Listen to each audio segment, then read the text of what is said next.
have blessings and guidance of our mentors, Padma Vibhushan Dr. Raghunath Mashelkar, Vice Chancellor Professor Padma Shri Ganpati Yadav, Dr. Bhaskar Thorat, and Sri Narendra Kale. In year 2018, we formed Garze Marathi Global Incorporated, a registered company in the state of California, for which we have also applied for non-profit status. This is a platform for non-resident Marathi and back to motherland Marathi, Parat Matruvaila Marathi, showcasing academic, professional, and entrepreneurial as well as philanthropic activities of global Marathis.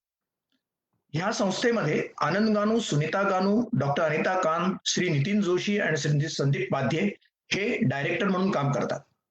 Garje Marathi global has 4 main objectives: networking, mentoring, giving back to society and to our roots, and to celebrate success of Marathi people around the world. To achieve these objectives, we have our website, which is www.garjemarathi.com, showcasing short and inspiring profile of Marathi people around the world and important and proud moments for our community. Garze Marathi also holds think tank meetings on a regular basis, which helps in connecting people and sharing knowledge and wisdom. Recently, we have launched 2 major initiatives: GMG Mentoring Program and GMG Innovation Academy. GMG Innovation Academy is non-commercial activity aimed to assist, guide, and mentor the startups by Marathi entrepreneurs, Marathi promoters all around the world. We have kept our activities to Marathi community, sir, but we have equal love for and affection for every Indian. As far as our mentoring program is concerned, the students and mentees, all communities are welcome to take advantage of these 2 initiatives. Garze Marathi Global is becoming truly global with the formation of Garze Marathi chapters all around the world. Garze Marathi has established or in the process of establishing chapters in USA, in places like Sacramento, Los Angeles, Chicago, Philadelphia, Dallas, New York, in Europe, in London, Amsterdam, Munich, and Helsinki, in Middle East, in Qatar, Bahrain, Dubai, and Muscat, in Australia, Perth, Melbourne, and Sydney, in New Zealand, Christchurch, Auckland, and Wellington. We also have chapters in Shanghai, Hong Kong, Seoul, Tokyo, Jakarta, and Singapore. Garze Marathi has very good relationship with Marathi communities in Mauritius and Israel. Garze Marathi chapter heads and members from these various locations around the world are in attendance today, and they are eager to listen to you, sir. Apart from that, today we also have participants from Turkey, Kuwait, Canada, and even Indonesia and Thailand. I wish to thank all participants today, but my special thanks go to Principal Vijay Talele, Swati Dandekar, ex-senator from USA, Dr. Vijay Joshi from Sydney. Vijay Joshi is a well-known personality also to you, sir. Dr. Nitin Raut, member of Parliament UK, Amit Waikar, Dr. Sanjay Paithankar from Dubai, and मला तुल्य असणारे श्रीयुत Sudhakar Suradkar, ex-retired IG from Maharashtra government, is also present. My special thanks go to sir and Sanjeev Brahme, heading Maharashtra, who are heading to operations. ह्या meeting मध्ये मॉरिशसचे खूप महत्वाची माणसं असली.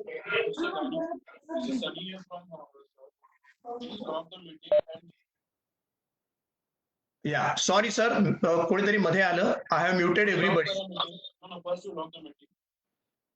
Sorry? You log the meeting. First you log the meeting. Go and Okay, yeah, I logged the meeting. And I have logged the meeting. Meeting is logged. Please requesting everyone, please don't unmute yourself. As Mr. Raj is speaking, we are not able to hear. So please requesting everyone to don't unmute yourself. Now sir, please go ahead. Okay, sorry for that, sir. From Mauritius, today we have Arjun Putalji, who is chairman of Mauritius Broadcasting Corporation. We have Anand, managing director of Mauritius Housing Company Limited. Mr. Ginny Montiva, who is chief executive of Mauritius Post Limited, and Jairam Sanu, chairman of State Investment Corporation. आदरणीय मंत्रीजी, हे सर्व सांगण्यामागे हेतू असा आहे की आम्हाला आमच्या या मिशन मध्ये तुम्ही मेंटॉर म्हणून मार्गदर्शन करावे. We seek your blessings and guidance sir. Thanks to the participation of many high achievers, academics, entrepreneurs, and social entrepreneurs who have joined GMG Garze Marathi, we have a huge bank of knowledge, expertise.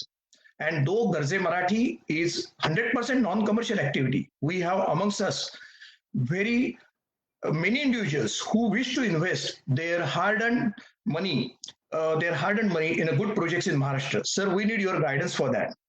We are connected to the institutions like ICT, UDCT, College of Engineering Pune, Bhau Institute, Maharashtra Education Society, thanks to Air Marshal Bhushan Gokhale, who is present today, and few others. Sir, we wish to connect with youths and entrepreneurs of Maharashtra, and more so from those who are from interior of Maharashtra. आणि sir, सर्वात वरच्या थरापासून अगदी तळागाळातील लोकांपर्यंत कसे पोहोचावे हे शिकण्यासाठी आम्हाला तुमच्याशिवाय दुसरा कोण चांगला शिक्षक मिळू शकेल. I request you to guide sir. Namaste. Over to Dr. Uday Bodhankar to introduce you and say a few words. Dr. Bodhankar, please. Yes, thank you, Danu sir. Honorable Sri Nitinji Gadkari, Union Minister for Road Transport, Highways, Micro, Small, Medium Enterprises. It's my great privilege to introduce Honorable Sri Nitinji Gadkari, who is like brother, father, and guardian to all of us in Nagpur, Maharashtra, India. In fact, I prepared a very small video, but we could not share, sir. Excuse me, Sir Nitinji. I have prepared also PPT. But I will say in short that he is not known only as a politician, but as a great human being, philosopher, helper to all of the people. He is known as a career and industrialist also. He has established many industries in Nagpur, Vidarbha for the welfare of the people. His mission and vision has been he is interested in new technologies, green technology, green fuel, biofuel, development of agriculture, conversion of agriculture into the energy and power sector, social initiatives for employment of generation. And his philosophy in life is a politician need not necessarily be an economist. He said, neither is it required that he be an expert on renewable energy, as he is a master. He may not be proficient on infrastructure planning or be adroit towards managing natural resources. Instead, a politician ought to be a person savvy enough to manage diverse fields with an aim to enable the country to realize her true potential. This is essentially underlying political philosophy. And in short, I have prepared a poem in short with the help of my friend Chende. विकासाचा महामेरू गरीब जनाची आधारू स्वप्नपूर्तीचा साकारू नितीन भाऊ गडकरी. पूल करी, road करी, court करी, उद्योग करी, बिहानता मान करी नितीन भाऊ गडकरी. विकासाचा धंदावा अडथळ्याची करी मात व्यवस्थापनातला तात नितीन भाऊ गडकरी. वैदर बियांचा अभिमान आमच्या महाराष्ट्राचा विदर्भाचा इंडियाचा अभिमान आहे. नागपूर नगरीची शान वाढावी राष्ट्र सन्मान नितीन भाऊ गडकरी. रात्रंदिना एकची द्या सबका साथ सबका विकास स्वयंसेवकाचा अभिमान ज्याचा ऐसा नितीन भाऊ गडकरी. दिलचा दिलखुला मैत्रभाव जपतो का बघतो करी नाता आणि आणि I have prepared acronym which says N stand for नियोजक, T stand for तीव्र बुद्धिमत्ता, N stand for Namrata, G stand for गणमान्य, D for डंका जनता पूर्ण भारतात जगामध्ये आहे, K stand for कर्मयोगी आणि R for रिंगमाचं काम करून घेणार. मला ते एवढं सफिशियंट आहे. थँक्यू आदरणीय नितीनजी, प्लीज. धन्यवाद.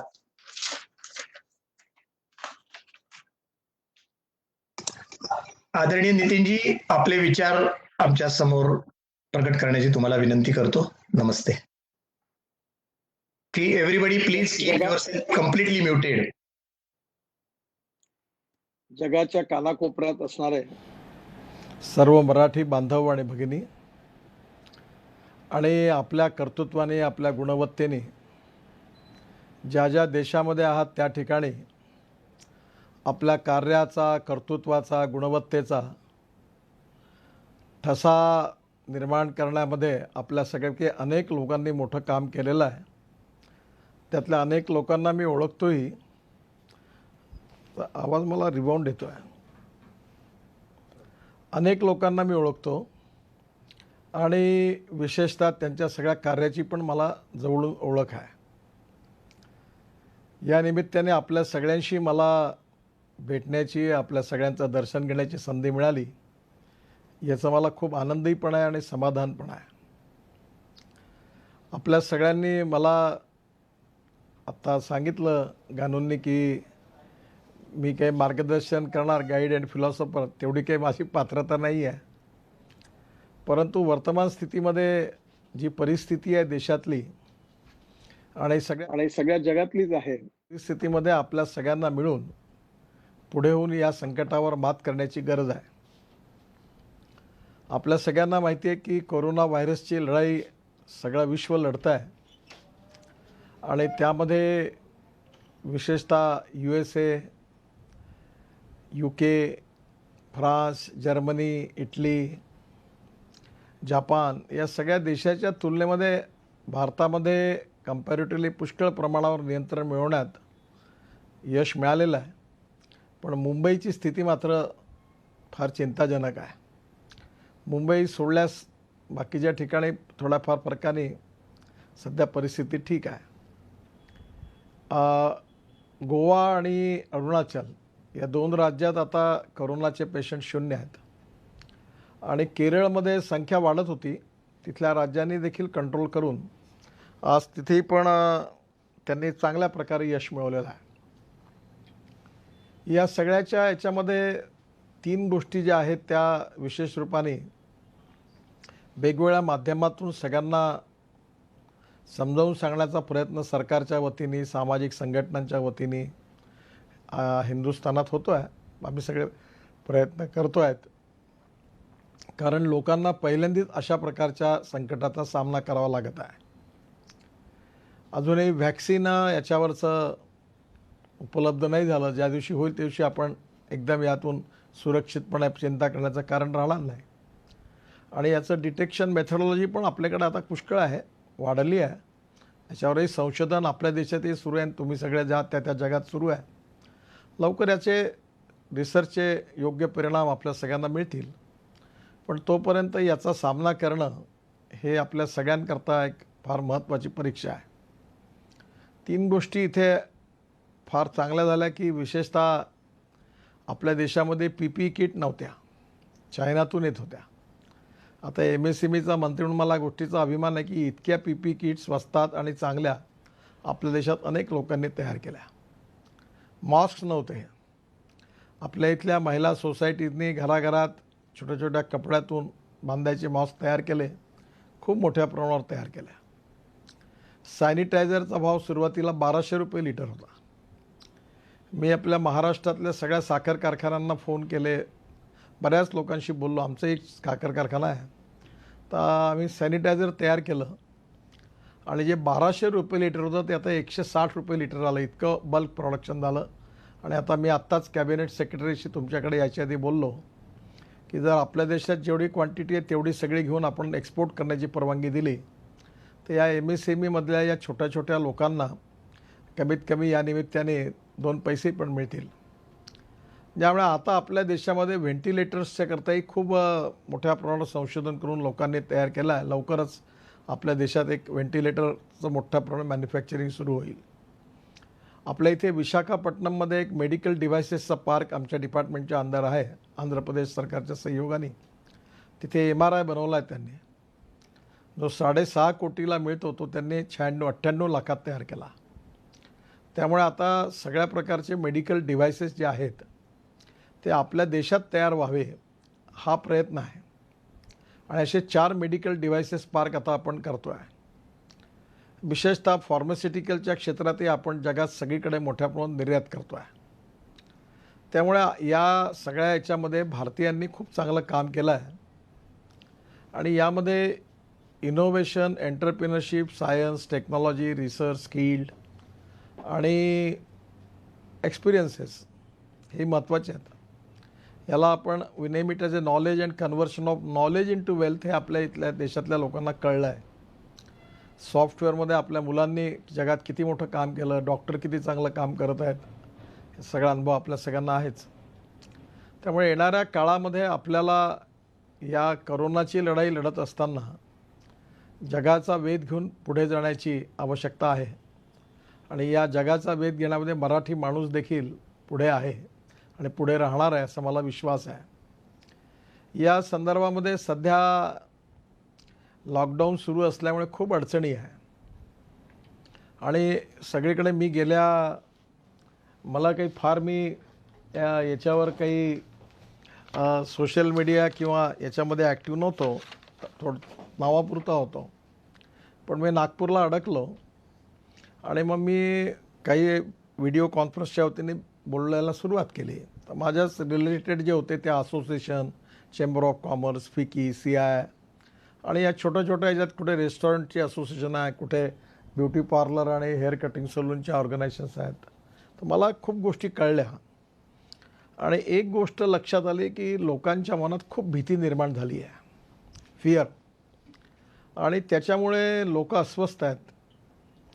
काही लोक या भीतीपोटी त्यांची मनस्थिती चांगली नाही आहे आणि त्यामुळे फ्रस्ट्रेशन, निराशा, आपलं काय होईल अशा प्रकारची भीती लहानपासून मोठ्या सगळ्यांमध्ये निर्माण झाली. आणि त्याचा परिणाम असा झाला की काही लोक पायी निघून आपल्या मुलाबाळाला खांद्यावर घेऊन मुंबईवरून पाटण्याकडे आणि लखनौकडे पायी जायला निघाले. असे भारतात सगळीकडे घडलं. आणि कोणी ऑटो रिक्षात बसून निघाले, कोणी ट्रकमध्ये बसले. आणि आपल्या इथे पॉप्युलेशन खूप मोठी आहे आणि त्याच्यामुळे माझ्या लक्षात आलं की हे जे काही लोक फ्रस्ट्रेशन, निराशा, यात पहिली गोष्ट आवश्यक आहे की पॉझिटिव्हिटी येण्याची खूप गरज आहे, सेल्फ कॉन्फिडन्स वाढण्याची गरज आहे. आणि या संकटाचा आपण सगळे मिळून मुकाबला करू आणि आपण विजय होऊ, हा आत्मविश्वास प्रत्येकामध्ये निर्माण होणं आवश्यक आहे. आणि त्यामुळे मी याच्यातून जेव्हा बऱ्याच लोकांशी बोललो तर मी ट्विटरवर 4,72,00,000 लोकांशी कॉन्टॅक्ट झाला. माझा फेसबुकवर 2,96,01,249 आणि ओव्हरऑल 7,68,01,249, म्हणजे जवळपास मी 7.5 लाख कोटी लोकांपर्यंत पोहोचलो. आणि हे 12 मेचं आहे. त्याच्यानंतर पुन्हा मी जवळपास 72 व्हिडिओ कॉन्फरन्सेस VC 12 मेपर्यंत केल्या होत्या. त्याच्यानंतर पुन्हा अजून वाढल्यात. आणि मी पहिलं काम हे केलं की याच्यातून पॉझिटिव्हिटी आणि आत्मविश्वास आणि निराशा, फ्रस्ट्रेशन सगळे बाहेर कसे येतील याकरता प्रयत्न केला. आणि आता करोनाची लढाई आपल्याला लढावी लागणार आहे, ती जिंकावी पण लागणार आहे. आणि म्हणून मी सगळ्यांना एक समजून सांगितले की we need to understand art of living with corona virus. म्हणजे हे आर्ट ऑफ लिव्हिंग जे आहे ते, कारण भारतामध्ये तुम्हाला माहिती आहे की शिक्षणाचा अभाव आहे, गरिबी आहे, भुकमरी आहे. तेव्हा प्रत्येकाला आता कुठेही काही दुकान उघडले की गर्दी करतात, भाजी बाजारात गर्दी करतात. आता हळूहळू खूप मोठ्या प्रमाणावर ते कंट्रोल झाला आहे की आता भाजी बाजारात किंवा किराणाच्या दुकानात अशा चुन्याच्या रेषेवर गोल पाडून 8-10 केल्यात, लाईनीत लोक उभे राहतात. दारूच्या दुकानासमोरही मार्किंग केलं आहे. म्हणजे जेणेकरून आता लोकांना लक्षात आलं की आपण काय काय काळजी घेतली पाहिजे. त्याला मी art of living with corona virus म्हणून आम्ही त्याचा भरपूर प्रचार केला. आणि आता लोक बऱ्याच गोष्टी शिकल्या, त्यामुळे हळूहळू लॉकडाऊन करून आपलं जीवन कसं सुरळीत करता येईल हा भारत सरकारचा आणि राज्य सरकारचा प्रयत्न आहे. त्यामुळे बऱ्याचशा गोष्टी हळूहळू सुरू झाल्या. आमच्या NHAIचे नॅशनल हायवे सुरू झाले, 75 ते 80% गुड्स ट्रान्सपोर्ट सुरू झाला. पोर्ट्समध्ये एक्सपोर्ट इम्पोर्ट सुरू झालं. नंतर दुकानं सुरू झाली, काही मार्केट सुरू झाली. कन्स्ट्रक्शनची कामं आम्ही जवळपास 80% रोड कन्स्ट्रक्शनची कामं सुरू केली. तसंच इतरही क्षेत्रामध्ये बऱ्याच गोष्टी सुरू झाल्या. पब्लिक ट्रान्सपोर्ट म्हणजे स्टेट ट्रान्सपोर्ट, लक्झरी बसचा ट्रान्सपोर्ट किंवा विमानाची सर्व्हिस आणि रेल्वेची सर्व्हिस सुरू झाली आहे. पण सध्या ती जे अडकलेले लोक आहेत त्यांच्याकरता आहे. पण हळूहळू ही सगळी डिसिप्लिन पाळत आपण कसं रेग्युलर करता येईल, लाईफ हे नियमित करता येईल असं प्रयत्न सगळ्यांकडनं चालू आहे. आणि दुसऱ्या बाजूला करोनाची लढाई पण लढणं. त्यामुळे या लढाईत आपण जिंकू, आपण विजय होऊ असा विश्वास हा सर्वप्रथम सर्वसामान्यांमध्ये निर्माण करणं हीच मोठी आवश्यकता होती. आणि त्याचा प्रयत्न सर्व स्तरावर सुरू आहे. साधारणतः करोनाची लढाई जी आहे ती तर आपण लढतो आहोत, ती जिंकूही पण यातून सगळ्यात महत्त्वाचा प्रश्न जो निर्माण झाला आहे तो म्हणजे आर्थिक लढाई. आणि आर्थिक लढाई देखील तेवढीच महत्त्वाची आहे. लोकांना इथे खूप प्रश्न होते, प्रॉब्लेम होते, काही मी फार रिपिटेशन नाही करत. पण प्रधानमंत्र्यांनी आता 20 लाख कोटी रुपयाचं पॅकेज दिलं आहे. त्याच्यामध्ये जे लहान आहेत, शेतकरी आहेत, मजदूर आहेत, मायग्रंट लेबर आहे, त्याच्याबरोबर आपल्या देशामध्ये MSME आहेत, त्याचा मी मंत्री आहे. आपल्या देशामध्ये जवळपास 29% GDP हा MSME कॉन्ट्रीब्यूट करतात टोटल GDPच्या. 48% एक्सपोर्ट MSMEतून होतो आणि जवळपास आता 11 कोटी जॉब्स MSMEने क्रिएट केले आहे. आणि आता ते MSMEची व्याख्या पण आम्ही बदलवली. बरेच दिवसापासून 14 वर्षापासून ती पेंडिंग होती आणि ती व्याख्या एवढी चांगली झाली आहे की ती तुमच्यापैकी ज्यांचा संबंध थोडासा इंडस्ट्रियल बिझनेसशी असेल तर जरूर विचार करा. पहिल्यांदा याचं क्लासिफिकेशन मॅन्युफॅक्चरिंग आणि सर्व्हिस सेक्टर असं 2 याच्यात वेगवेगळं होतं. मायक्रोमध्ये मॅन्युफॅक्चरिंगमध्ये 25 लाख रुपयाचा टर्नओव्हर आणि सर्व्हिस याच्यामध्ये 10 लाखाचा टर्नओव्हर. तर आता मायक्रोमध्ये इन्व्हेस्टमेंट जी होती ती 25 लाखाची आता आम्ही 1 कोटी केली आणि जो टर्नओव्हर होता इन्व्हेस्टमेंटचा तो 10 लाखाचा 5 कोटी गेला. आणि स्मॉल सेक्टरमध्ये पण इन्व्हेस्टमेंट 5 कोटीची होती ती 10 कोटीची केली आणि जे टर्नओव्हर होता 2 कोटीचा तो 50 कोटी केला, 25 पट वाढवला. आणि त्याबरोबर हे मीडियम इंडस्ट्रीमध्ये इन्व्हेस्टमेंट 10 कोटी होती आणि टर्नओव्हर 5 कोटी होता.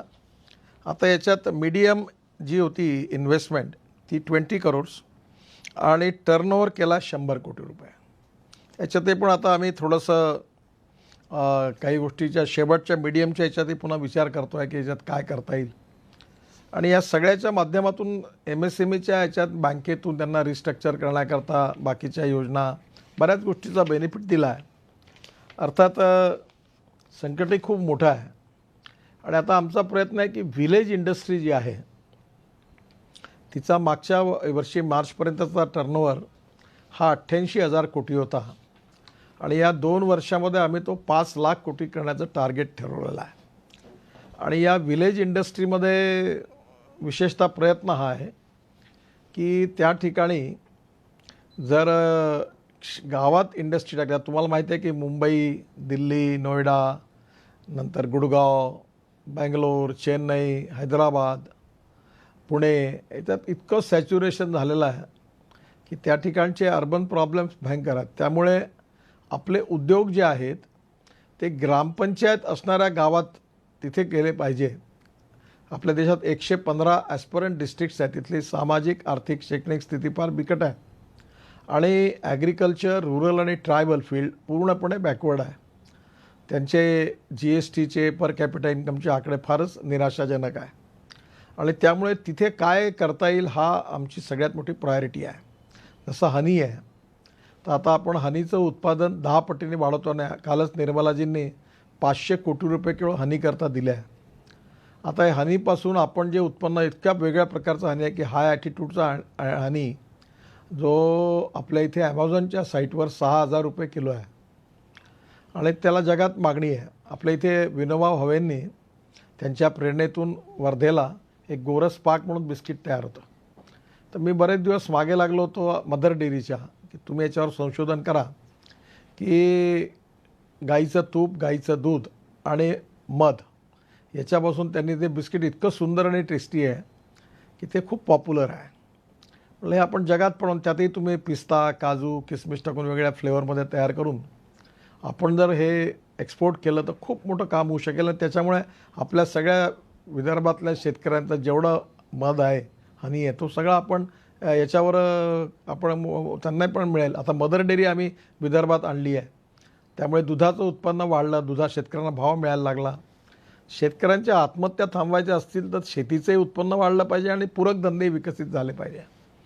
तर अशा याच्यात आता हे माझं घड्याळ आहे, हा बेल्ट आहे तो याचा आहे, खादीचा आहे आणि हे टायटनने तयार केलं आहे. लेडीज आणि जेंट्स घड्याळ आहे. इतकं पॉप्युलर झालं की आउट ऑफ मार्केट झालं आणि त्याच्यामुळे याची किंमत 5,000 रुपये होती. मी जेव्हा लॉन्च केलं तेव्हा आम्हाला कल्पना नव्हती, पण या एवढ्या एक मिनटं दाखवता येईल का? हे बघ, हे सगळं अशा निर्णया रंगात आहे. आणि हे 5,000 रुपयाचं काय, टायटन कंपनी आपली चांगली मोठी आहे. त्यामुळे आता मी त्यांना म्हटलं की अशा ह्याच्यातच आपण टेक्नॉलॉजीचा उपयोग केला पाहिजे. आणि त्याच्यामुळे आज सगळ्यात महत्त्वाची गोष्ट अशी आहे की तुमच्यापैकी अनेक लोकांना माझी विनंती आहे की upgradation of technology in MSME आणि या विविध प्रकारच्या टेक्नॉलॉजीचे जॉईंट व्हेंचर कसे होऊ शकतात. एक तर त्या इंडस्ट्रीमध्ये जे आपले लोक आहेत त्यांच्या प्रॉडक्टची कॉस्ट कमी होणं, म्हणजे logistic cost, power cost, capital cost कमी करणं तर आवश्यकच आहे. पण टेक्नॉलॉजीचा उपयोग करून क्वालिटीमध्ये इम्प्रूव्हमेंट होईल आणि कॉस्ट कमी होईल. आणि नवीन नवीन प्रकारचे इनोव्हेटिव्ह मॉडेल्स, डिझाईन्स आपल्याकडे तुम्हाला माहीत असतील. आनंद महिंद्रांनी इटलीमध्ये एक कंपनी घेतली आहे, ती सगळ्या प्रकारचे डिझायनिंग्स, मेट्रोपासून तर कारपर्यंत सगळ्या प्रकारची फर्निचर डिझायनिंग. किती मोठा कन्सेप्ट. आपलं ते चायनातून फर्निचर येत होतं. अगरबत्तीच्या काड्या चायनातून येत होत्या. आईस्क्रीम खायचे चमचेही येत होते. तर मी त्याच्यावर ड्युटी वाढवली त्यावेळी. तर मी ते भेटायला आले तर मी म्हटलं अरे आपल्या देशात काय चमच्यांची पण कमी आहे का की आपण हेही इम्पोर्ट करून राहिलो. त्याच्यामुळे आपल्याला आता सेल्फ रिलायन्स, स्वदेशी स्वावलंबन with using best and appropriate technology in the world, याचा उपयोग करून हे कसं करता येईल ही संकल्पना सध्या सगळ्यांच्या समोर आहे. आणि मला असं वाटतं की याच्यातून आता ही इकॉनॉमिक वॉरमध्ये सगळ्यात महत्त्वाची गोष्ट म्हणजे मार्केटमध्ये लिक्विडिटी आली पाहिजे. आणि लिक्विडिटी आणण्याकरता इन्फ्रास्ट्रक्चरची कामं जोरात सुरू केली पाहिजे. मागच्या 5 वर्षामध्ये मी शिपिंग आणि पोर्ट्सचाही मंत्री होतो. आपले 12 मेजर पोर्ट आहे. त्यावेळी JNPTमध्ये आपण सगळ्यात पोर्टला काम झाली. एक सागरमाला म्हणून प्रोजेक्ट घेतला होता आणि तो 16 लाख कोटी रुपयाची कामं त्यात घेतली होती. आणि आमचं बजेट होतं 800 कोटी रुपयाचं. तर मी लोकांना समजून सांगतो 800 कोटी बजेट म्हणजे वर्षाचे फक्त 4,000 कोटी झाले 5 वर्षात. मग हे तुम्ही 16 लाख कोटीचे कामं कशी करणार. तुम्हाला आश्चर्य वाटेल की आम्ही त्या मेजर पोर्ट्सच्या क्रेडिटवर यूज करून 6.5 लाख कोटी रुपयाची कामं जवळपास पूर्ण केली. आणि आता बाकीची कामं सुरू आहेत. त्यामुळे आता आमच्या हायवेमध्ये जसं Mumbai Pune express highway, Worli Bandra ceiling project किंवा 55 उड्डाण पूल त्या काळात बांधल्या गेली. हा पैसा सरकारचा नव्हता, हा मार्केटमधून उभा केला, वापस पण झाला. तसं आता आम्ही रोड सेक्टरमध्ये दिल्ली मुंबई हायवे बांधतो आहे 1 लाख कोटी रुपयाचा. आणि हायवेचं कामही जोरात सुरू आहे. त्या हायवेची अलाइनमेंट एकदम वेगळी आहे. हे मुंबई, अहमदाबाद, सुरत, वडोदरा अशा जवळपास जर असती तर लँड ॲक्विशन कॉस्ट जास्त झाली असती. म्हणून दिल्लीजवळ गुडगावजवळ सोना नावाचं गाव आहे, तिथून सुरू होतो. सवाई माधोपूर, अलवर, झाबुआ, रतलाम, वडोदरा आणि मुंबई. तर backward and tribal area of Rajasthan, Haryana, Maharashtra, Gujarat आणि मध्य प्रदेश, त्याचा परिणाम असा झाला की 16,000 कोटी रुपये केवळ लँड ॲक्विशनवर वाचले. आणि आता 62 पैकी 32 पॅकेजेस अवॉर्ड पण झाले आहेत. मी गमतीने पियुष गोयलांना एकदा म्हटलं की आता माझ्याकडे 120 मीटरची विड्थ अवेलेबल आहे आणि हायवे तर फक्त मॅक्झिमम 12 लेन म्हणजे 48 याच्यात जाईल. तर बाकीची जागा आहे तर तुम्हाला 120 मीटर आणि 28 मीटर फक्त जाईल, उरलेली आहे माझ्याकडे. तुम्ही बुलेट ट्रेनचं काम सुरू केलं तर उद्यापासून सुरू करू शकता. लँड तयार आहे. त्याच्यामुळे आता त्याच बाजूला मी इंडस्ट्रीयल क्लस्टर्स, लेदर क्लस्टर, आता मी महाराष्ट्रात आपल्या धारावीमध्ये 1.5 लाख मंडळी आहे जी चर्मकार आहेत, लेदरवर काम करतात. तर त्यांच्याविषयी सांगितलं की तुम्ही तिथे मला धारावीत राहणं किती कठीण आहे. मग तुम्ही या दिल्ली मुंबई या रोडवर ठाणे जिल्ह्यातल्या आदिवासी भागात ते तुम्ही कुठेतरी एक मोठं लेदर क्लस्टर तयार करा. आपल्या देशात 1,45,000 कोटी रुपयाचा टर्नओव्हर लेदर क्लस्टरचा आहे आणि त्याच्यामध्ये 85,000 कोटीचं डोमेस्टिक यूज आहे आणि 45,000 ते 55,000 कोटी हा आपलं एक्सपोर्ट आहे. तर मी त्यांना म्हटलं तुम्ही तिथे राहण्याची व्यवस्था, एक स्मार्ट सिटी, स्मार्ट विलेज, तुम्हाला डिझायनिंगपासून तर सगळ्या प्रकारच्या ॲन्सिलरी तिथे राहतील आणि तुम्ही काम करू शकाल. तर आज त्यातून स्वाभाविक मुंबईतल्या, धारावीतल्या 1.5 लाख लोकांकडे काही शहरं डिकंजेस्ट करण्याची आवश्यकता आहे आणि तिथून तुमचं लिव्हिंग स्टँडर्ड सगळंच चांगलं होईल. तर आता हा हायवे जो आम्ही तयार करतो याच्यात मुंबई दिल्ली डिस्टन्स 220 किलोमीटर कमी होणार आहे आणि 12 ते 13 तासात गाडीने दिल्लीहून मुंबईला येता येईल असा आमचा प्रयत्न. असे आम्ही 22 हायवे बांधतो आहे. त्यातल्या 7 हायवेची कामं सुरू आहे आणि हा सगळा पैसा पब्लिक प्रायव्हेट इन्व्हेस्टमेंट आहे. सध्या NHI हे गव्हर्नमेंट अथॉरिटी आणि आमचं टोल इन्कम यावर्षी 28,000 कोटी आहे सध्या, आणि या वर्षाच्या एंडपर्यंत आम्ही 40,000 कोटीपर्यंत जाऊ पर इयर. आणि आमचं 5 वर्षात 1,00,000 कोटी इन्कम होईल आणि AAA रेटिंग. त्यामुळे आम्हाला आता बऱ्याच मी तुम्हाला याचं रेटिंग याकरता सांगतो की NHAमध्ये आता आम्ही 2 वर्षात 15,00,000 कोटी रुपयाचे रोड बांधणार आहे. ट्रॅफिक डेन्सिटी आहे, टोलचं इन्कम आहे, वायबिलिटी आहे. त्यामुळे जगातले insurance fund, pension fund, world bank, ADB, BRICS bank या सगळ्यांमध्ये आताच आम्ही प्रयत्न करतो आहे की फॉरेन इन्व्हेस्टमेंट कशी आणता येईल. आणि सगळे प्रोजेक्ट इकॉनॉमिकली व्हायबल आहे. आणि आमचं रेटिंग एवढं चांगलं आहे की गव्हर्नमेंट गॅरंटीची काही गरज नाही आहे. आणि इन्कम आहे, ऊन वारा पाऊस काही असला तरी टोल मिळतोच. त्यामुळे आता इन्फ्रास्ट्रक्चरमध्ये, रेल्वेमध्ये, शिपिंगमध्ये, पोर्टमध्ये, नंतर ॲव्हिएशनची स्थिती खूप खराब आहे. रोडमध्ये ropeway, cable car, funicular railway, logistic parks, bus port. Airport जसे बनले तसे बस पोर्ट बनू शकतात. जसं मुंबई सेंट्रल आहे, तिथे अगदी एअरपोर्टसारखं मोठं बसपोर्ट बांधलं तर लोकांना एअर कंडिशन बसपोर्ट मिळेल, सुविधा मिळतील. अशा अनेक कल्पना आहेत. आणि त्या सगळ्याच्या याच्यामध्ये इन्फ्रास्ट्रक्चरमध्ये यावेळी याकरता प्रायोरिटी देणं आवश्यक आहे की त्यामुळे मार्केटमधली लिक्विडिटी वाढली पाहिजे. आणि मार्केटमधली लिक्विडिटी वाढली तर पर्चेसिंग पॉवर वाढेल, पर्चेसिंग पॉवर वाढली तर इकॉनॉमीचं चक्र गतिशील बनणार आहे. आणि म्हणून आता आम्ही प्रयत्न करतो आहे की या सगळ्यातून आता हे जे तुम्हाला माहिती आहे की जपानच्या प्रधानमंत्र्यांनी ओपन स्टेटमेंट दिलं की ज्या जपानी लोकांची इन्व्हेस्टमेंट ज्या चायनामध्ये आहे आणि इंडस्ट्री आहे आणि इन्व्हेस्टमेंट आहे ते जर आउट ऑफ चायना विचार करत असतील तर त्यांच्याकरता त्यांनी स्पेशल पॅकेज जाहीर केलं. त्यामुळे आता अनेक इंडस्ट्री चायनातून बाहेर येत आहेत. त्या भारतात यावा असा आमचा प्रयत्न आहे. त्यात तुम्ही काही मदत करू शकला तुमच्या कोणाच्या संबंधातल्या इंडस्ट्रीज करता आणि त्या जर भारतात येत असतील तर आम्ही त्यांना नक्की मदत करू. आपल्या इकडे प्रायव्हेट आणि डीम युनिव्हर्सिटी आहे. काल मी आपल्या विद्या एरोडेकर ज्या सिम्बॉसिसच्या सगळ्या 150 व्हाईस चान्सलर आणि सगळ्यांबरोबर VC झाली. आपल्या युनिव्हर्सिटीमध्ये ऑस्ट्रेलियात 24% मुलं जगातले शिकायला येतात आणि त्याचं आपल्याकडचं प्रमाण 0.24% आहे. मग आपल्या या प्रायव्हेट युनिव्हर्सिटीचं अपग्रेडेशन्स करून जगातली मुलं आपल्याकडे शिकायला आली पाहिजे, जेणेकरून डॉलरमध्ये आपल्याला एज्युकेशनच्या क्षेत्रात मोठा फायदा होईल, देशाला फायदा होईल. तर अशा खूप गोष्टी आहे की आज ज्याच्यामध्ये आपल्या क्षमता आहे. त्यामुळे पॉझिटिव्ह वृत्तीने आपल्याकडचं टेक्नॉलॉजी अपग्रेड करणं, आपलं रेटिंग वाढवणं, त्याकरता सगळ्या गोष्टी करणं आणि जगातली इन्व्हेस्टमेंट आणि जगातली चांगली टेक्नॉलॉजी याच्यातून आपलं अपग्रेडेशन करणं. आता ऑटोमोबाईल सेक्टरमध्ये आपला टर्नओव्हर 4.5 लाख कोटी आहे. आज जगातले सगळे ब्रँड मर्सिडीज, BMW, व्हॉल्वो, स्कॅनिया, सगळे टोयॅटो, होंडा सगळे आपल्या देशात आहे. मीच ट्रान्सपोर्ट मंत्री आहे आणि आता आम्ही स्क्रॅपिंग पॉलिसी आणतो आहे. आणि या 4.5 लाख कोटी रुपयाच्या इंडस्ट्रीपैकी 1,45,000 कोटीचं एक्सपोर्ट आहे. तुम्ही जर कधी बॉम्बे पोर्ट ट्रस्टमध्ये कधी गेला आतल्या रोडमधून, मी तिचा मंत्री होतो, आपल्याकडे कार आणि बसेस अशा उभ्या आहेत. आपण दरवर्षी केवळ मुंबई पोर्टमधून BPTमधून 3.5 ते 4 लाख युनिट्स बस, ट्रक, कार एक्सपोर्ट करतो. चेन्नईवरून 5.5-6 लाख आपले ट्रॅक्टर देखील एक्सपोर्ट होतात. त्यामुळे येणाऱ्या काळामध्ये आता आपण जगातलं पुढल्या 5 वर्षात आपण स्क्रॅपिंग पॉलिसी आणली तर जगातलं सगळं भंगारही आपल्या देशात येईल. Aluminium, copper, plastic, rubber, steel recycling होईल. आपल्या स्पेअर पार्ट्सची कॉस्टिंग कमी होईल आणि आपण जगात कॉम्पिटेटिव्ह बनू आणि आपलं सगळं ऑटोमोबाईल सेक्टर हे नंबर 1चं होऊ शकतं.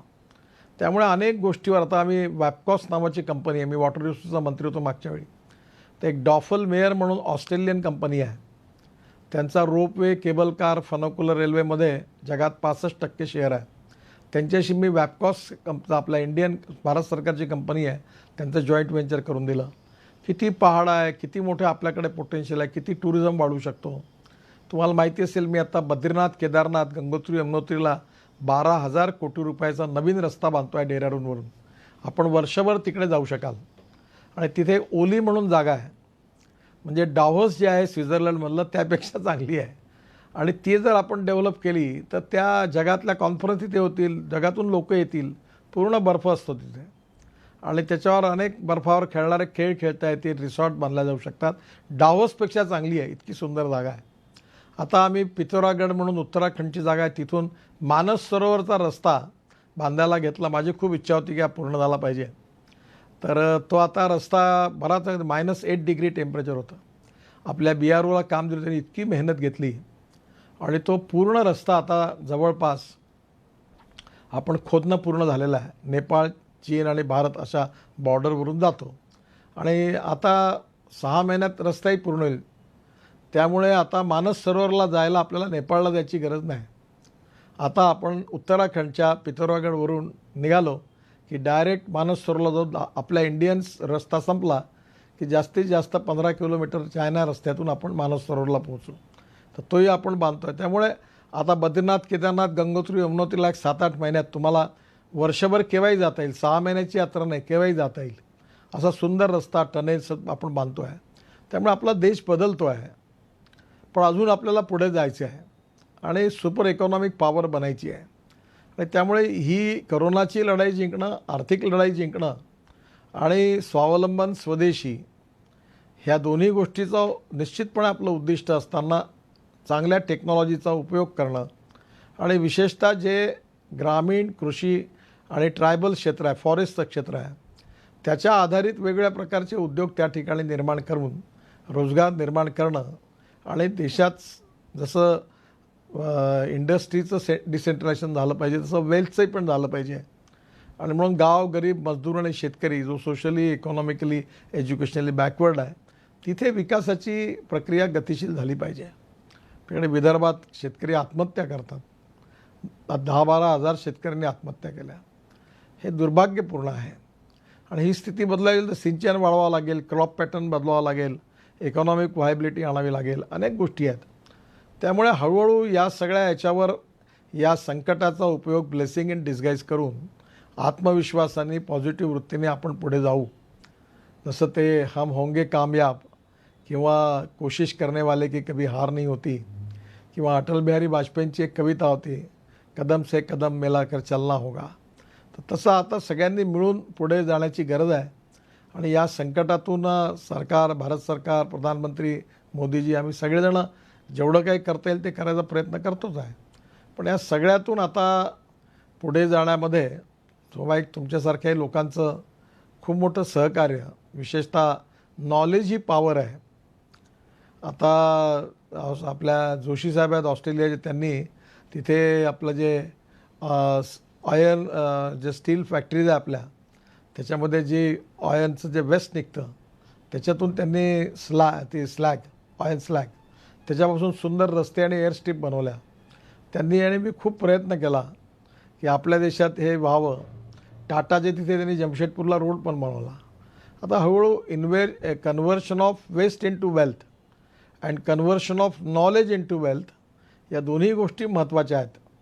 आणि म्हणून या सगळ्या याच्यामध्ये तुम्ही जगात ज्या ज्या ठिकाणी आहात तिथली टेक्नॉलॉजी जी आहे, जी भारतात नाही आहे ती तिथे आहे, ते इथे आणण्यामध्ये जॉईंट व्हेंचर करणं, टेक्निकल जॉईंट व्हेंचर करणं. आणि तुम्हाला जसे NHI सारखे क्षेत्र आहेत त्याच्यात देखील इन्व्हेस्टमेंट करता येऊ शकते. आणि अनेक इथे आता आम्ही MSME जे आहेत त्याचं MSME स्टॉक एक्सचेंज काढायच्या मागे आहे. ज्या एक्सपोर्ट करणाऱ्या AAA रेटिंगच्या आहेत त्याच्यामध्ये तुम्ही जर तुमचा शेअर घेतला तर त्याच्यातून मोठं प्रोत्साहन मिळणार आहे आणि त्यात तुम्हालाही रिटर्न्स चांगले मिळतील. तर अशा वेगवेगळ्या कल्पना आहेत, त्यात तुमच्या सगळ्यांचा हातभार देशाच्या विकासाकरता लागेल. आपली मराठी संस्कृती, मराठी इतिहास, छत्रपती शिवाजी महाराज, बाबासाहेब आंबेडकर, स्वातंत्र्यवीर सावरकर, हे सगळे आपली दैवता आहेत. आणि आपण सगळेजण तिथे कुठे गणेशोत्सव तिथे पण मी पाहायला जगात जेव्हा जातो तर आपलं महाराष्ट्र मंडळ, मराठी माणूस, हे सगळे कार्यक्रम तिथे होतात आणि ते बघून खूप आनंद होतो. त्यामुळे तिथे आपण सगळ्यांनी मराठी संस्कृती टिकवली आहे. खरंच आपली संस्कृती खूप मोठी आहे. मराठी माणूस खूप मोठ्या मनाचा आहे आणि मराठी माणसाचं मोठेपण महाराष्ट्रात राहून लक्षात येत नाही. जेव्हा तुम्ही महाराष्ट्राच्या बाहेर जाता आणि देशाच्या बाहेर तिथे असणारे मराठी माणसं बघतात तेव्हा लक्षात येतं. त्यामुळे नक्कीच मला विश्वास आहे की आपल्या सगळ्यांचं सहकार्य या ठिकाणी जे काही आपण बदलणार आहे त्याकरता नक्की होईल असं मला विश्वास आहे. कोरोनाची लढाई आपण जिंकू आणि आर्थिक लढाई पण जिंकू आणि हिंदुस्थानला सुखी समृद्ध संपन्न सुपर इकॉनॉमिक पॉवर बनवण्याचं जे स्वप्न आहे, प्रधानमंत्र्यांनी सांगितलं की आम्ही जवळपास 5 ट्रिलियनची इकॉनॉमी बनवू आणि 100 लाख करोडचं इन्फ्रास्ट्रक्चर बनवू. तर ते करण्याकरता आम्ही सगळेजण ताकदीने मागे लागलो आहे. काम कठीण आहे पण असंभव नाही आहे. निश्चितपणे आपल्या सगळ्यांच्या शुभेच्छा आशीर्वादातून ते पूर्ण होईल आणि त्यामुळे यावेळी मोठ्या प्रमाणावर काम सुरू आहे. समस्या आहेत, मायग्रंट लेबरपासून तर सगळ्या आहे. अजूनही पण काही ठिकाणी रेड झोन आहेत. अजूनही आपलं एव्हिएशन, रेल्वे, बस ट्रान्सपोर्ट सुरू नाही होऊ शकलं, मॉल्स ओपन नाही होऊ शकले. पण आता करोना व्हायरसबरोबर राहून आर्ट ऑफ लिव्हिंग शिकून आपण आपलं आयुष्य रेग्युलाइज करून फाईट आऊट करणं आणि जी स्थिती अरुणाचल, गोवा किंवा आता केरळमध्ये झाली ती स्थिती करणं, त्याकरता कोरोनाचं संक्रमण थांबवणं खूप आवश्यकतेचं आहे. आणि आता काही मला असं वाटतं की यात सगळे आपले पोलीसवाले, सफाई कामगार, डॉक्टर, नर्सेस, मेडिकल, पॅरामेडिकल लोक खूप प्रयत्न केला बिचाऱ्यांनी. आपला जीव धोक्यात टाकून त्यांनी लोकांच्या सेवा केल्या. मुंबईमध्ये आपल्या महाराष्ट्रात 450पेक्षा जास्त पोलिसांना कोरोनाग्रस्त झालेत. ते डॉक्टर झाले, नर्सेस झाले, सफाई कामगार झाले, तरी पण बिचारे रात्रंदिवस काम करून राहिले आहेत. आणि त्यामुळे या सगळ्यांच्या सेवा आपण कधी विसरू शकत नाही. आणि त्या सगळ्यांच्या मागे आपल्यासारख्या देशातल्या, जगातल्या कानाकोपऱ्यात असणाऱ्या माणसांच्या शुभेच्छाही पण आहेत. आणि त्यामुळे नक्की आपण ही लढाई जिंकू असा मला विश्वास आहे. आपल्या सगळ्यांचं सहकार्य आणि आशीर्वाद, शुभेच्छा पूर्ण मिळतील हाही पण विश्वास आहे. मी पुन्हा एकदा आपल्या सगळ्यांना खूप खूप शुभेच्छा देतो. या सगळ्या ह्याच्यात आपल्या सगळ्यांना भेटण्याची मला संधी मिळाली त्याबद्दल मला अतिशय मनापासून आनंद आहे. आणि कधी काळी मी तुमच्या तिकडे आलो तर जरूर पुन्हा भेटीन. खूप खूप शुभेच्छा आणि धन्यवाद. नमस्कार. नमस्कार सर. नमस्कार. तुमचे विचार आम्हाला सगळ्यांना निश्चितच प्रोत्साहन आणि नवीन आशा दाखवणारे आहेत. अनेक लोकांना अनेक प्रश्न आहेत. आपल्याला आहे अजून माझ्या ते 15-20 मिनिटं आहेत सर. तर पहिल्यांदी आपले एकच करा की प्रश्न विचारताना थोडक्यात विचारला तर मग आपण जास्त लोकांना करू शकू.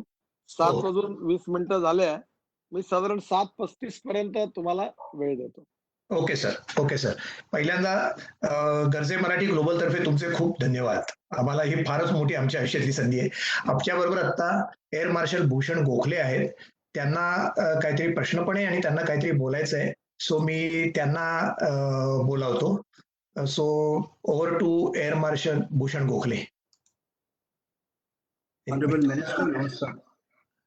मी भूषण गोखले, मी आता पुण्याहून बोलतोय.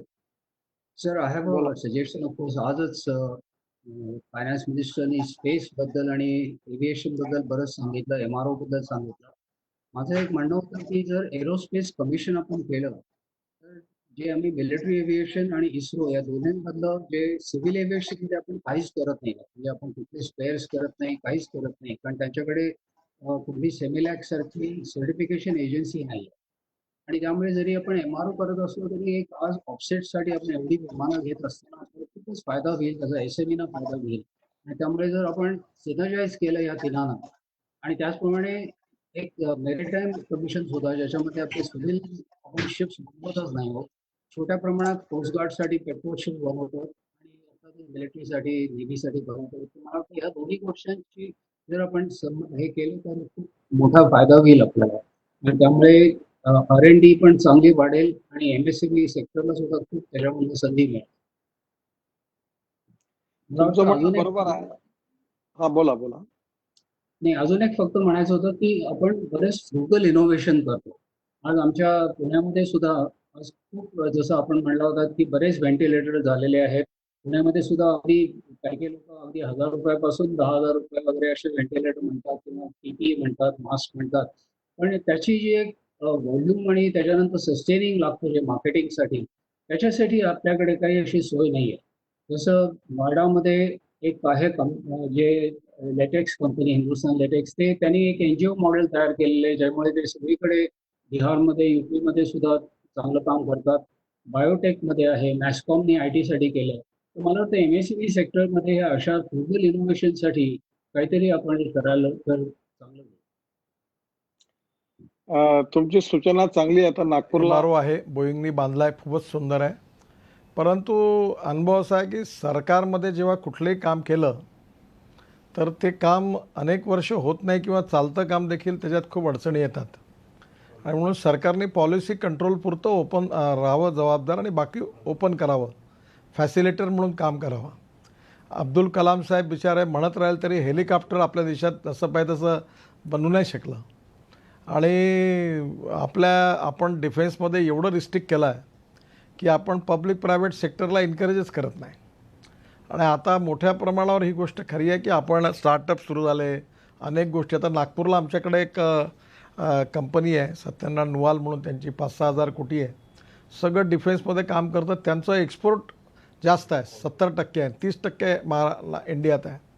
त्यामुळे आपल्या लोकांना आपल्या रिसर्चला अप्रुव्हल मिळत नाही आणि हा प्रॉब्लेम आहे. मी डिफेन्स मिनिस्टरशी पण बोललो आणि आता आमच्या इथे नागपूरला आम्ही ते हे जे डोसाल्ट कंपनी आहे राफेल, त्याचं मॅन्युफॅक्चरिंग सुरू आहे आणि ते 2022पर्यंत फॉल्कन तयार करणार आहे इथे. आणि आता आम्ही ॲव्हिएशनचा हब करायचा प्रयत्न करतो आहे नागपूरला. आणि त्यांनी आता इथे राफेलचे विमाने पण पूर्ण तयार करणार आहेत.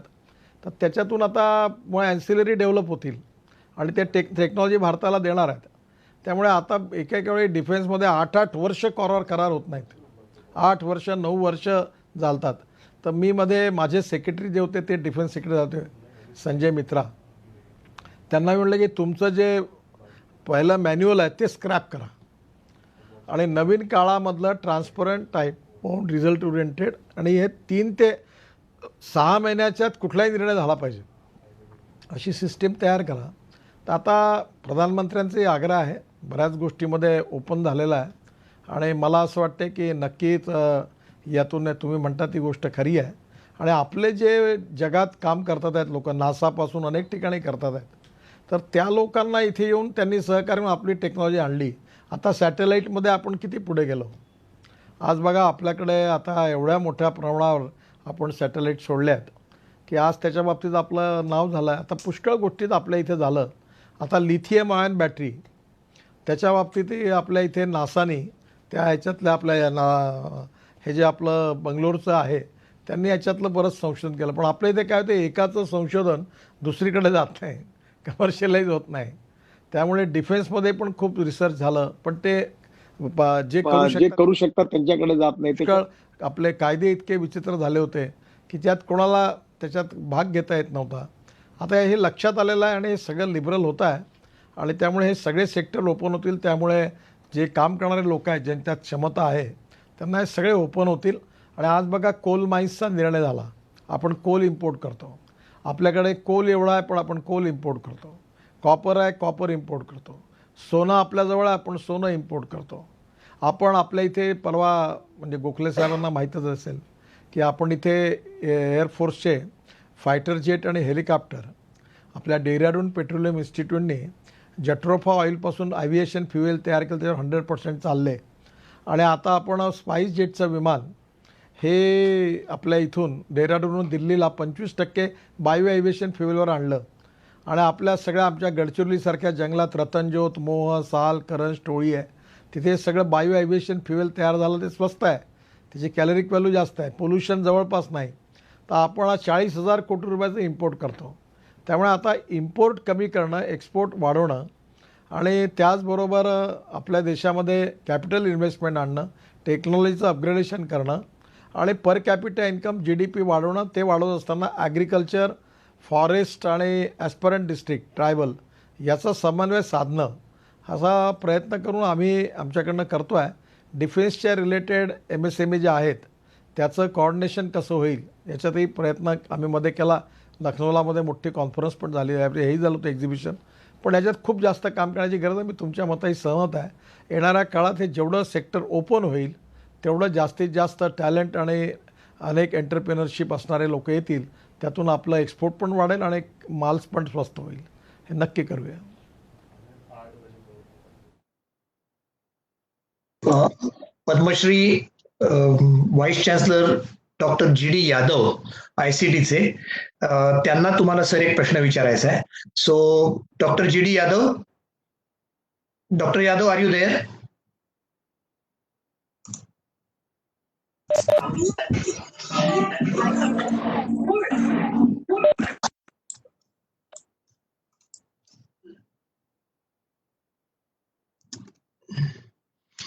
I think doctor Yadav. मी आहे बोलतोय. बोला बोला सर, सर बोला. नमस्कार गडकरी साहेब, आपले विचार ऐकून मला खूप आनंद झाला.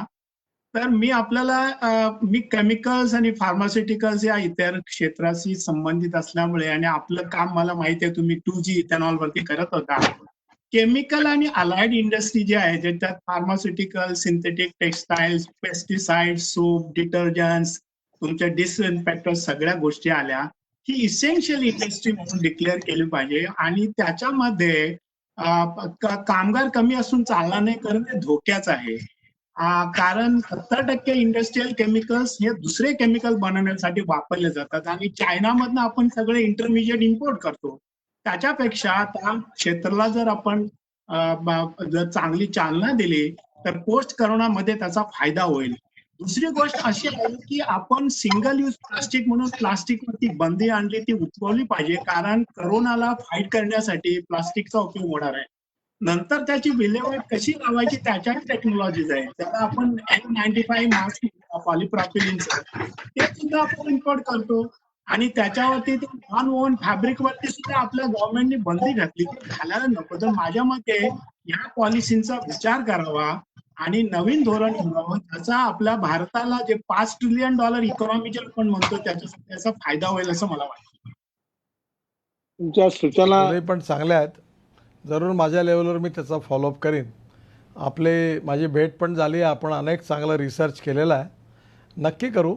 याच्यामध्ये एक गोष्ट करता आली, तुम्हाला कदाचित माहिती आहे की नाही मला माहिती नाही, पण एक 3 महिन्यापूर्वी कॅबिनेटनी हे जे बल्क ड्रग, म्हणजे जे आपण जे फार्मास्युटिकल इंडस्ट्री करता जे बेसिक ड्रग रॉ मटेरियल लागतं, हे जे आपण चायनातून आणायचो, त्याच्याकरता आपण मोठ्या प्रमाणावर आता चालू केलं आहे की ते आता इंडियात बनवण्याकरता एक स्पेशल धोरण ठरवलं आहे. त्याला बरेच कन्सेशन दिले आहे की आता ते चायनात नाही तर आपल्या देशात तयार व्हावं. आणि चायनातून येणाऱ्या त्या बल्क ड्रगवर आपण जरा इम्पोर्ट ड्युटी पण लावली आहे. तर त्याच्यानंतर हळूहळू मेडिकल डिव्हायसेस आहेत त्याच्यातही केलं आहे आणि केमिकलमध्ये पण आता आपल्याला इंडियात हळूहळू करता येईल. तुम्हाला जर सुचवता आलं तर मी मुंबई दिल्ली एक्सप्रेस हायवेवर काही इंडस्ट्रीयल क्लस्टर, लॉजिस्टिक पार्क आणि लेदर क्लस्टर, केमिकल क्लस्टर करू इच्छितो. तुम्ही एखादा जर कोणी प्रायव्हेटवाला आला आणि तो जर म्हणाला की मी 10,000 एकरात एक केमिकल क्लस्टर तयार करतो आणि तर मी लँड आम्ही देऊ आणि त्यांनी डेव्हलप करावी, आम्ही त्याच्यावर पार्टनर बनायला तयार आहे. त्यामुळे आता 22 एक्सप्रेस हायवेच्या बाजूला आम्ही इंडस्ट्रीयल क्लस्टर्स करता जागा घेतो आहे आमच्या कायद्यात दुरुस्ती करून.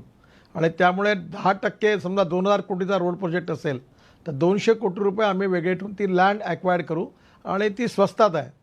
त्यामुळे दिल्ली नोएडामध्ये वगैरे 2 कोटी 3 कोटी रुपये एकर आहे, ही 10 ते 15 लाख रुपये एकर आहे आणि दिल्ली मुंबई हायवेवर राहणार आहे. याची वेल कनेक्टिव्हिटी रेल्वे, पोर्ट आणि एअरपोर्टला राहणार आहे. तर अशा बाबतीत तुम्ही कोणी जर स्वतः पुढे आला तर आम्ही त्या इंडस्ट्रीकरता स्पेशल क्लस्टर तयार करायला तयार आहोत. तुम्हाला माहिती असेल आम्ही आता JNPTमध्ये export oriented 100% special economic zone तयार केले.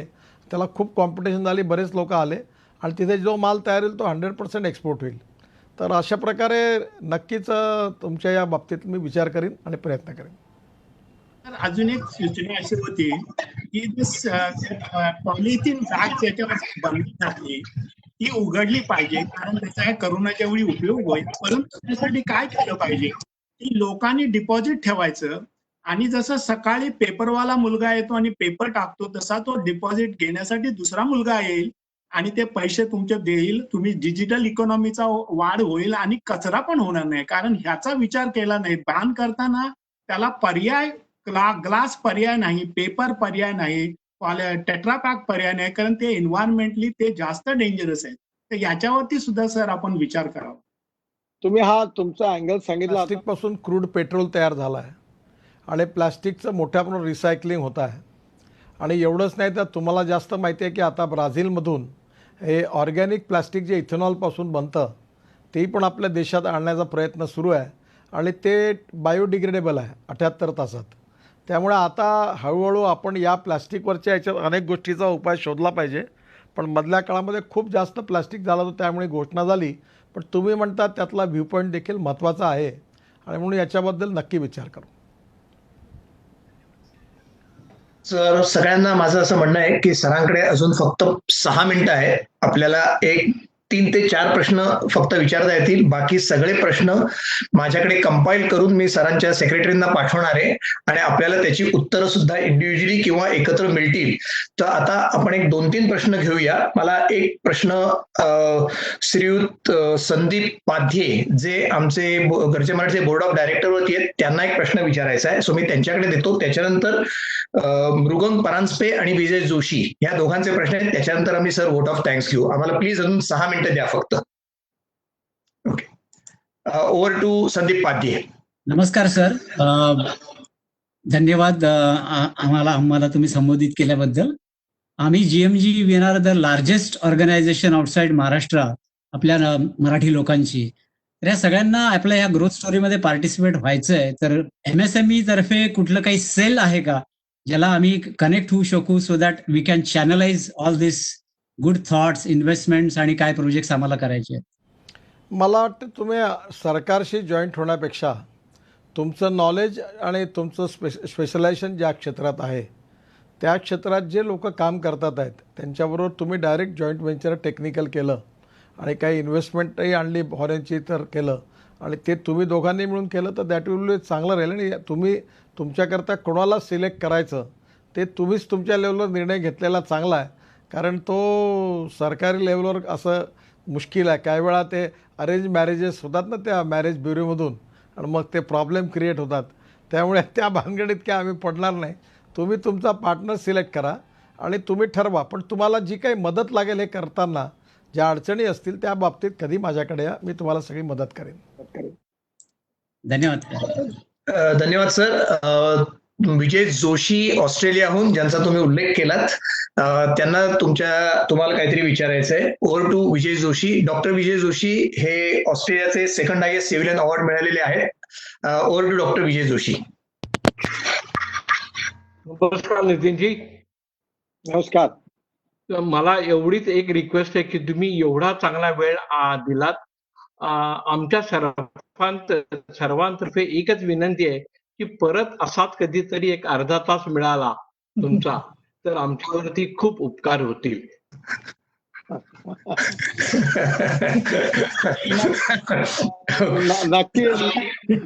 मी नक्की वेळ देईल पण त्याकरता पुन्हा करोना येण्याची वाट बघायची काही गरज नाही. आपण वेगळा. ओके सर, एक शेवटचा प्रश्न आहे त्याच्यानंतर व्होट ऑफ थँक्स आमचे श्री नितीन जोशी देतील. शेवटचा प्रश्न हा श्री मृगंग परांजपे यांच्याकडनं आहे. मृगंग परांजपे हे आपल्या MCX चे चीफ होते. Over to Mrigank Paranjape please. Hello Mrigank. हा, ऐकू येते का? ऐकू येते. Mrigank please take over. या. ओके. नितीनजी, तुम्ही जे इन्फ्रास्ट्रक्चर मध्ये काम केलंय त्याच्याकडनं प्रेरणा घेऊन आम्हाला असं वाटतं की ह्या करोनात डेटा आणि डेटाला ऍक्सेस हा दुसरा एक मोठा इन्फ्रास्ट्रक्चर होईल आणि ते जसा आज रस्ता प्रत्येक गरीबाला हा हक्काचा मिळालेला आहे तसंच डेटाला ऍक्सेस हा प्रत्येक गरीबाला हक्काचा मिळू शकेल. याच्याकरता डेटा आणि कनेक्टिव्हिटी हे इन्फ्रास्ट्रक्चर मानून ते तुम्ही तुमच्या अखत्यारीत घ्यावं आणि त्याच्यावरती काम करावं अशी एक सूचना, इच्छा आणि आमचं एक तुमच्याकडे विनंती आहे.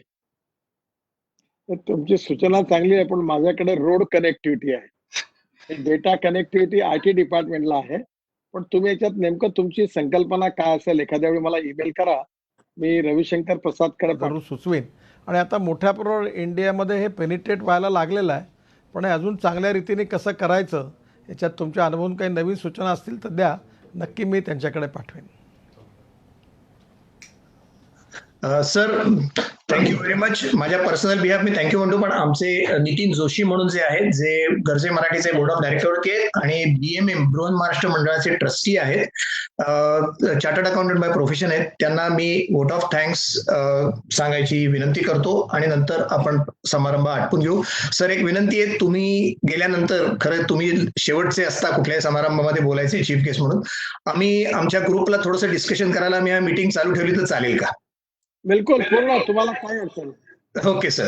Okay sir. नाही, प्रोटोकॉल प्रमाणे सर विचारणं मला गरजेचं होतं. मला काय माझ्या डिक्शनरीत शब्दच नाही. Okay sir. नमस्ते सर. आणि over to Nitin Joshi. Nitin Joshi, take over please. Hello Nitin. Yes, I am there. नमस्कार. सर्वप्रथम आज आपण इथे उपस्थित राहिलात, आम्हाला मार्गदर्शन केलं, भारताच्या प्रगतीचा नवीन आलेख आज मी इथे दाखवून दिलात आणि एक मुळात कार्यकर्ता आणि आता नेता या दोन्ही भूमिका आपण इतक्या उत्कृष्टपणे निभावल्या आहेत की आमच्या सगळ्यांतर्फे सर्वप्रथम गरजे मराठीच्या परिवारातर्फे आभार. आणि नंतर खरं सांगायचं तर ही आज पहिल्यांदा मला अपॉर्च्युनिटी मिळते आहे की आपण जे कार्य केलंय, जे करता आहात ते खरोखर अतिशय कौतुकास्पद आहे. आणि एक सुभाषित आहे की होईल तोच नेता अवघ्या यशाचा धनी, कार्यास स्फूर्ती ज्याच्या जनमनाचे प्रतिध्वनी. त्या तळागाळातल्या माणसांपासून तर मोठमोठ्या इंडस्ट्रियलिस्ट पर्यंत, इतर देशांपर्यंत या सगळ्या दृष्टीतून तुम्ही सर्वांगीण महाराष्ट्राच्या आणि भारताच्या विकासाचा प्रयत्न करतात, त्याबद्दल तुमचे आभार. आणि गरजे मराठीतर्फे असं मी सांगेन की हा एक बहुतेक नॉन रेसिडेंट इंडियन लोकांचा असा ग्रुप आहे की ज्यांची नाळ अजून त्याच्या मातृभूमीशी जोडलेली आहे आणि त्या दृष्टिकोनातून भारतासाठी एक सामाजिक बांधिलकी या दृष्टिकोनातून जे करता येईल ते करण्यासाठी आम्ही सर्वजण कटिबद्ध आहोत.